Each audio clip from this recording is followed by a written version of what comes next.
मैं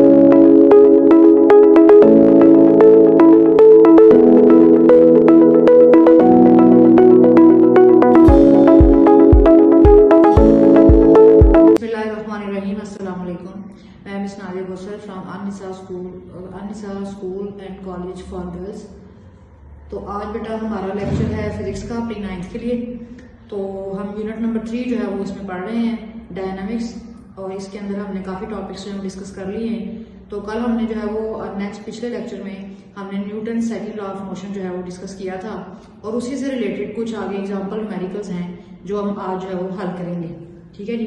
तो मैं आपको स्टेटमेंट जो है वो बोल के बता दूंगी, क्योंकि लिखना यहाँ पे जरा थोड़ा होगा, आप बुक से अपनी जो है वो देख सकते हैं। तो पहली जो एग्जांपल है 3.1, उसकी जो स्टेटमेंट है वो ये है कि find the acceleration that is produced by a 20 Newton force in a mass of 8 kg। यानी कि एक्सेलरेशन आपने मालूम करना है किसका, इस जिस्म का जिसमें 20 न्यूटन की फोर्स जो है वो अप्लाई की जा रही है, और उसका जो बॉडी का मैस है वो है 8 kg, 8 किलोग्राम। ठीक है जी। तो हम पहले सबसे क्या लिखेंगे डाटा, तो इसमें मैं लिखूंगी मैस ऑफ बॉडी, मैस को हम m से रिप्रेजेंट करते हैं, स्मॉल m से। यहाँ पे हम लिखेंगे 8 kg, और हमारे पास एक्सेलरेशन जो दिया, फोर्स जो दी हुई है वो कितनी है, force is represented by F, और ये है 20 न्यूटन। ठीक है जी। अब हमें मैस दिया हुआ है और फोर्स दी हुई है, और आपसे कहा जा रहा है कि इसका एक्सेलरेशन जो है, आपने तो पढ़ा था ना कि फोर्स जब अप्लाई की जाती है तो उसकी सिमत में एक्सेलरेशन पैदा होता है। तो उन्होंने कहा है कि इसका मैस इतना है, फोर्स इतनी है, तो इसका एक्सेलरेशन कितना होगा। ठीक है जी। तो अब हमने कल हम लॉ पढ़ा था जिसकी हमने जो है एक फार्मूला एंड पे हमारे पास आया था, वही फार्मूला हम यूज करेंगे इस न्यूमेरिकल के लिए, और ये हल हो जाएगा। तो हम यहाँ पे लिखेंगे अप्लाइंग या using applying second law of motion. ठीक है, वो है हमारे पास F is equal to M A. ठीक है जी। अब हमारे पास क्या है, फोर्स भी दी हुई है 20 न्यूटन, m है यानी कि मैस जो है वो 8 है, और एक्सेलरेशन हमने मालूम करना है। अब हमने एक्सेलरेशन मालूम करना है, तो एक्सेलरेशन को एक साइड पे रहने देंगे, 8 जो है वो जाके डिवाइड हो जाएगा, यानी कि एक्सेलरेशन इज इक्वल टू आ गया 20/8। ठीक है जी। तो इसको जब हम डिवाइड करते हैं तो हमारे पास आ जाता है 2.5 मीटर पर सेकेंड स्क्वायर। 7 यूनिट लाजमी लिखना है आपने एक्सेलरेशन का, किसी भी न्यूमेरिकल में कोई भी क्वांटिटी हो उसका आपने यूनिट 7 लाजमी लिखना है। तो ये बेटा आपका आंसर आ गया, सिंपल सा न्यूमेरिकल है।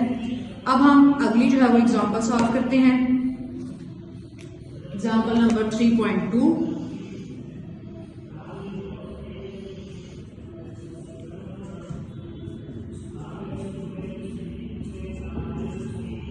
तो इसमें हम जो है वो पहले डाटा लिखेंगे। पहले मैं आपको स्टेटमेंट बता देती हूँ।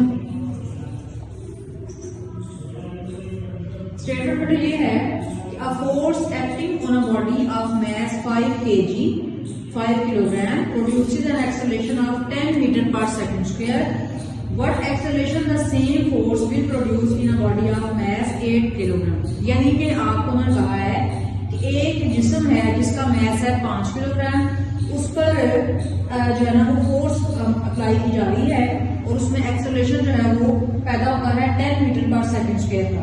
ठीक है जी। आपको फोर्स नहीं दी उन्होंने, तो कहता है अगर हम उतना ही एक्सेलरेशन यानी कि 2 मीटर पर सेकंड स्क्वायर का 10 मीटर पर सेकंड स्क्वायर का एक्सेलरेशन रखें और 8 kg का मैस हो, तो फिर उसमें जो है ना वो सेम फोर्स कितना एक्सेलरेशन पैदा करेगा। ठीक है, मैं दोबारा आपको समझा देती हूँ ये स्टेटमेंट कि एक जो है वो बॉडी है जिसका मैस है 5 किलोग्राम, उसमें एक्सेलरेशन पैदा होता है 10 मीटर पर सेकंड स्क्वायर का। तो कहता है अगर हम उसी फोर्स से 8 kg वाले बॉडी पर फोर्स लगाएं, उसी फोर्स को लगाएं, तो फिर उसमें एक्सेलरेशन कितना पैदा होगा। यानी कि इसमें आपके पास एक m1 है और एक m2 है, यानी कि एक बॉडी है जिसका मैस है 5 kg और एक बॉडी है जिसका मैस है 8 kg। तो हम लिखते हैं मैस ऑफ वन बॉडी, वो है m1, वो है जी हमारे पास 5 kg। mass of other body वो है जी m2 और उसका है वैल्यू 8 kg। ठीक है, और एक्सेलरेशन जो हमें दिया है उन्होंने पहले बॉडी पर जो अमल का वो पैदा होता है पहले बॉडी में फोर्स की वजह से, वो है बेटा a1 और वो है जी उसकी वैल्यू 10 मीटर पर सेकेंड स्क्वायर।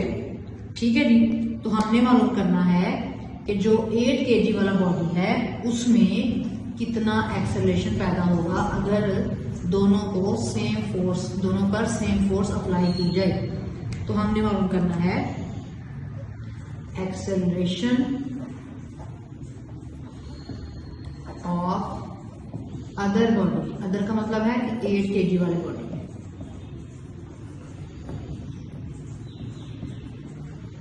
ठीक है जी, अब हम जो है वो इसको हल करते हैं। इसमें भी बेटा हमने सेम फार्मूला लगाना है।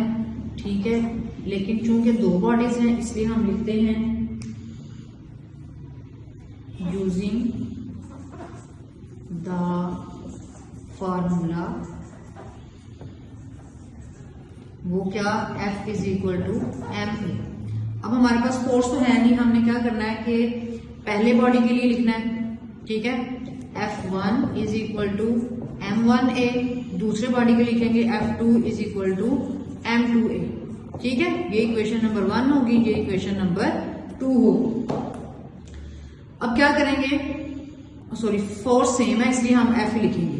ठीक है जी, अब चूंकि दोनों इक्वेशंस में एक साइड जो है वो इक्वल है, दूसरी को हम कंपेयर कर सकते हैं। आपको पता है कि अगर दो इक्वेशंस हो और दोनों की एक साइड इक्वल हो एक दूसरे के तो हम उसको कंपेयर कर सकते हैं। तो कंपेयरिंग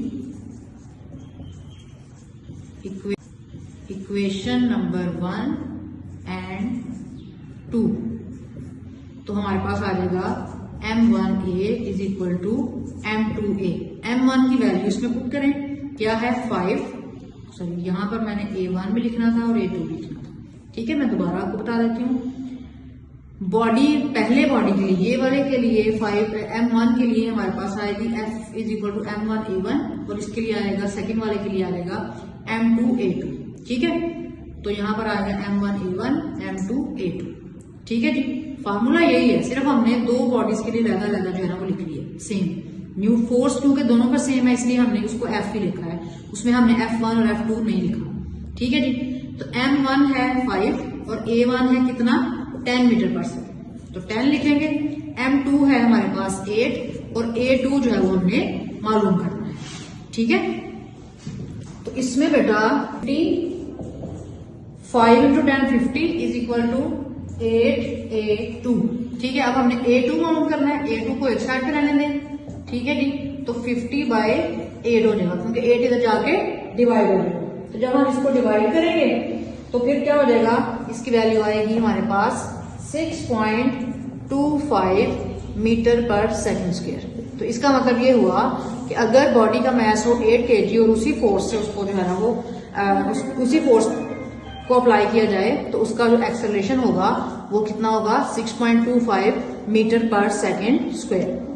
ठीक है जी, ये बेटा दोनों एग्जाम